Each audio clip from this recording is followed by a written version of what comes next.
Mm-hmm. Mm-hmm. Well, wait a second. Marianne, listen. Just because you're the PTA president doesn't mean that Caitlin gets a free pass for a recommendation letter. I can't in good conscience write her one when she did not apply herself in my class. She got her phone confiscated 6 times. Yes.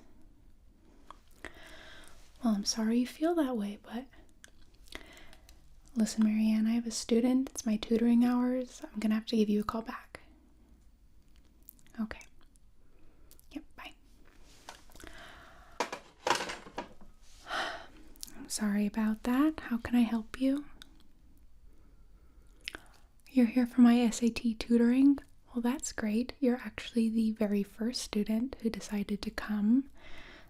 Did you bring your materials Perfect. Okay. So why don't you just get seated? I think we have 5 minutes until my tutoring hours actually start. So go ahead and take a seat and get your paper and pencil out. You're going to need to take some notes maybe and do some practice problems.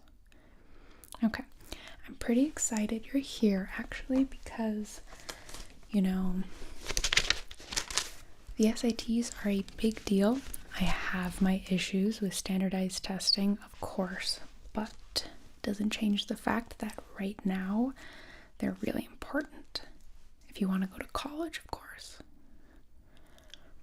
Okay, so let me just finish grading. I need just 2 minutes. I'm sure you're aware we had that Frankenstein essay due yesterday. I think I actually saw yours in the stack here. There we go. I have not graded it yet, but I am glad you turned it in on time. So, like I said, take a seat, gather your wits, and I'll be right with you, okay? Okay. So,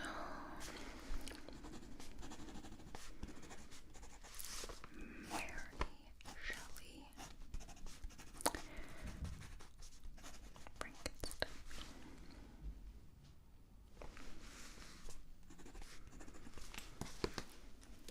Okay. Do you want some candy while you wait? I'm gonna have a piece. I have a different flavor this time. I have nut and butterscotch. But you don't like butterscotch, right? Well, why don't you try nut flavor? Okay, there you go.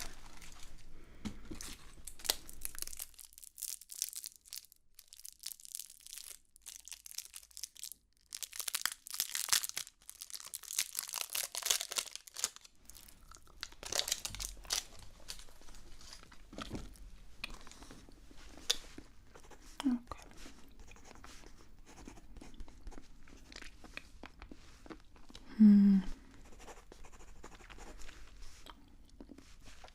You would not believe the number of students who have confused Frankenstein and Frankenstein's monster. We read the book as a class. I don't understand. It's a basic idea of the book.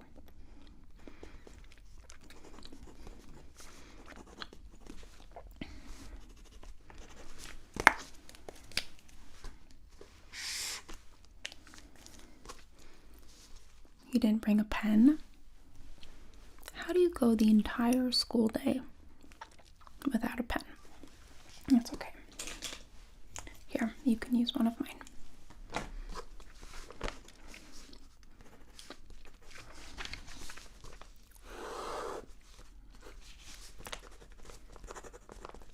Okay. You know what? I'm just gonna finish this up later. So, let me just get all of my ducks in a row. Okay. Grab that. Okay.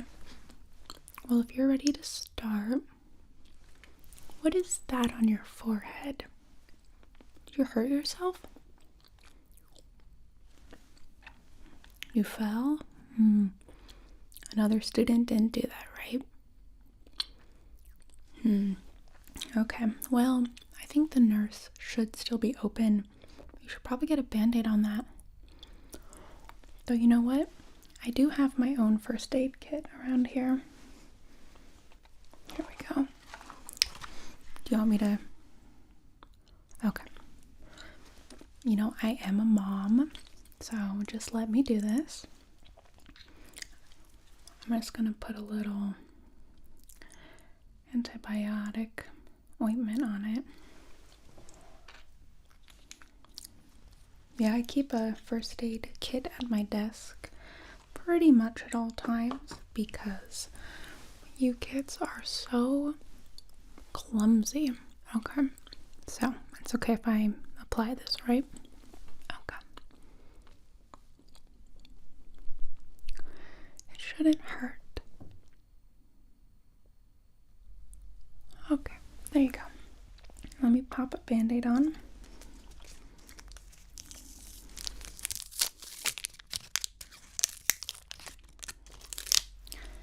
Don't worry, my hands are clean. I am a clean freak, as I'm sure you know. Okay, so let me just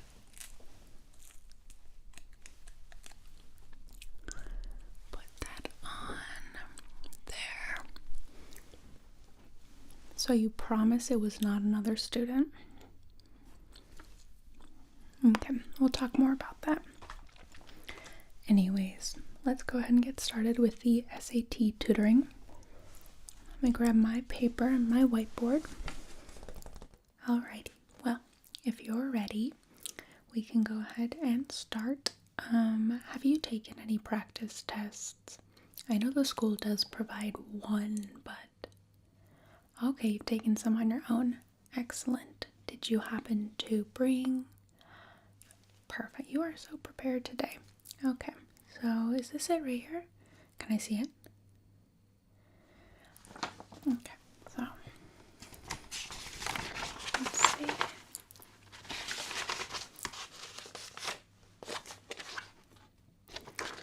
Alright, so it seems like you have completed the practice essay. That's very good. As I'm sure you know, the SAT has two English language sections, the first being reading and the second being writing and language. So let's see here.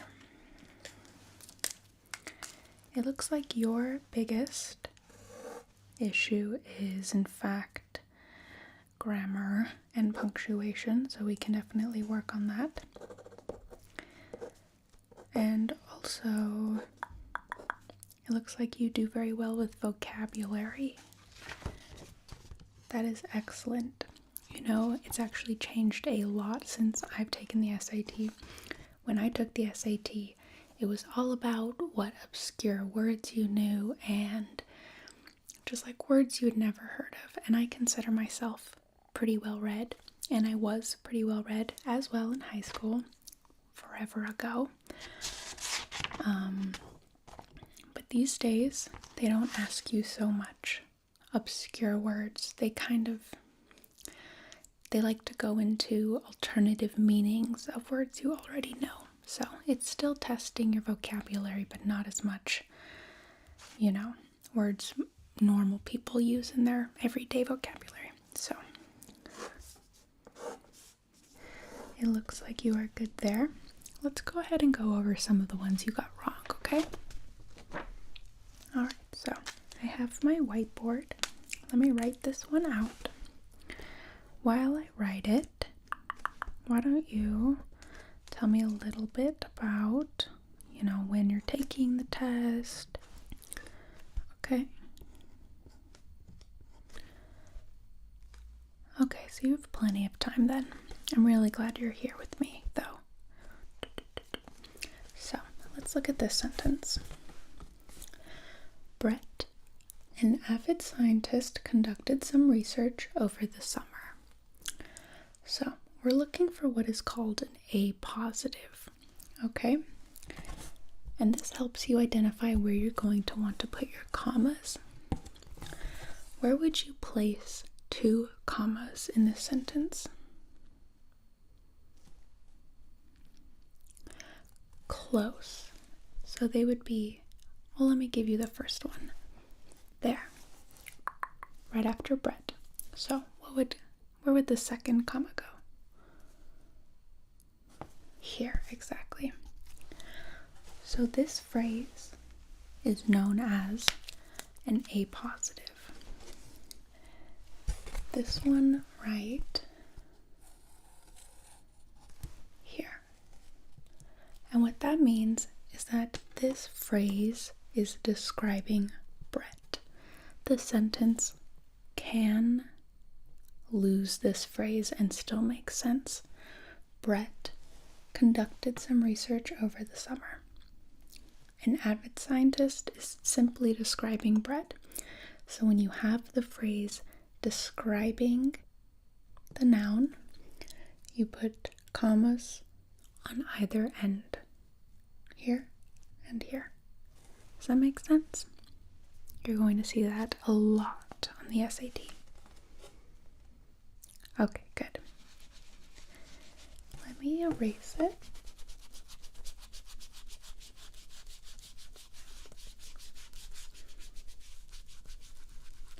I have some more ways to remember where you can put commas. Let me write one down.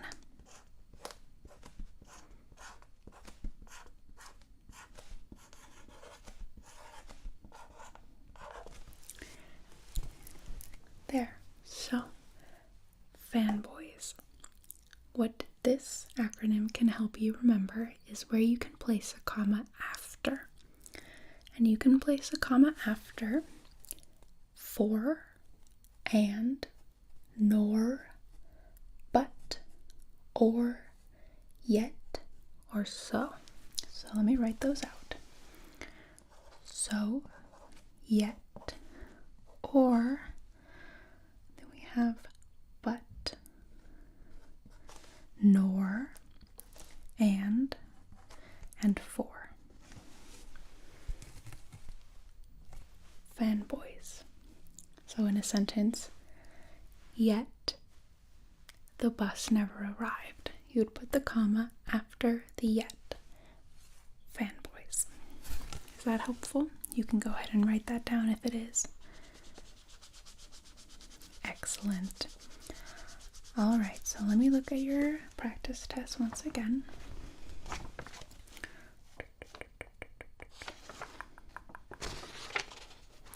Okay, so it looks like we should review what independent and dependent clauses are. Can you try to explain to me the difference? Okay, let me go ahead and write an example down. So, let's write because of the weather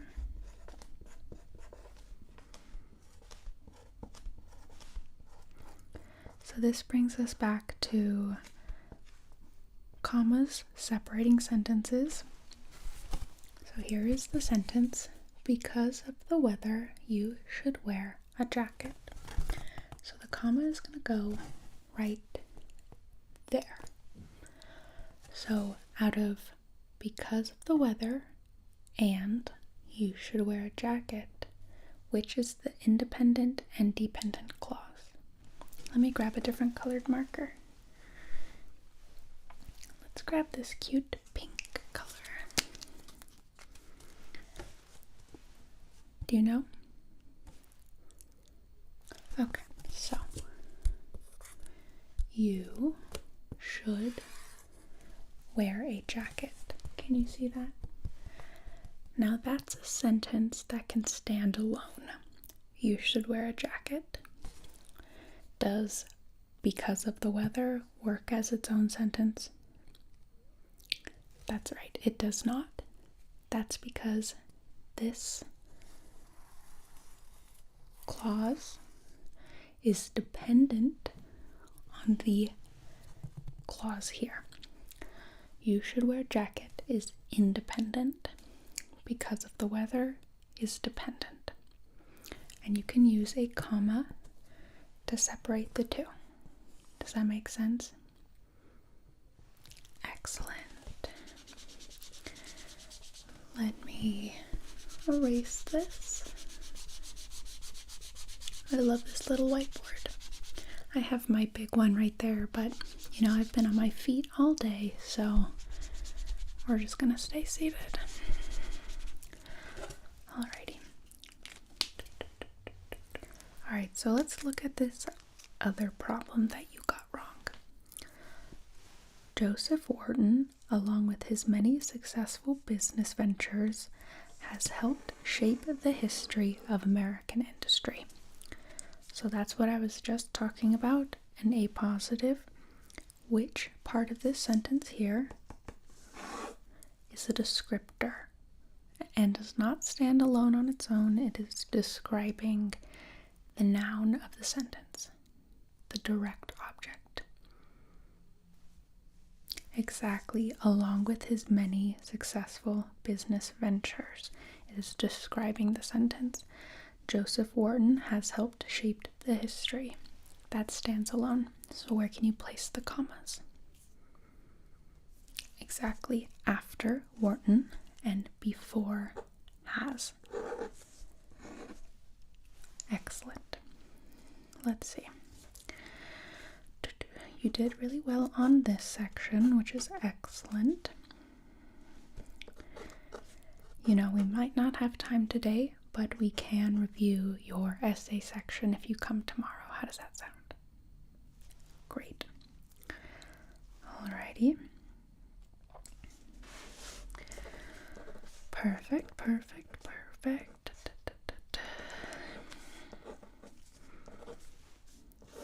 How's your head, by the way? Is it doing better?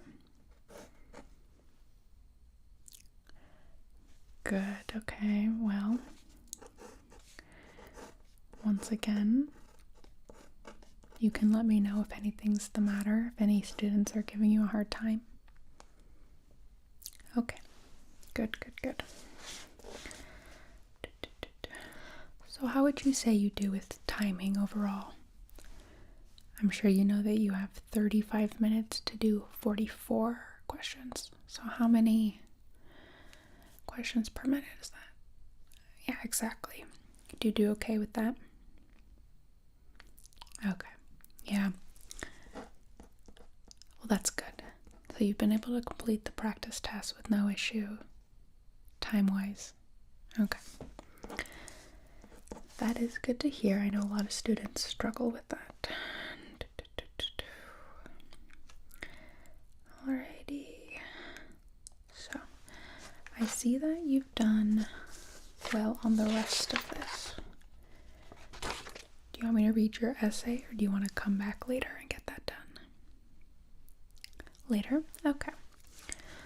So what I would recommend doing before our next tutoring session tomorrow is go ahead and complete one more practice test. Do you have a lot of homework? Yes, I know you have my other essay that's due next week, but that's only a 3-pager, so you can get that done kind of quickly if you apply yourself. Okay, well, if you can get this practice reading section, or excuse me, writing and language section done, we can go ahead and review it. Perfect. And then we can also look over your essay section tomorrow. So I'm going to send you the link on Blackboard. Okay, perfect. So here is your test back. I'm actually pretty impressed that you decided to come to my tutoring hours.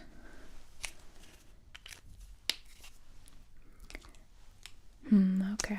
Yeah, it's a scary test. It really is. But I'm sure you'll do fine. Alright, well, I'm going to go ahead and get back to grading papers. I think yours is actually next. What did you think of Frankenstein, by the way? Me too. I really liked it. Did you know Mary Shelley was one of the first, if not the first, sci-fi author. And she was a young woman. Isn't that interesting? Ah, I love it.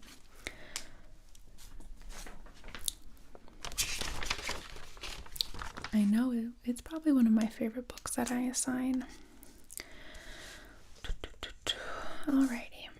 Well, I will see you tomorrow.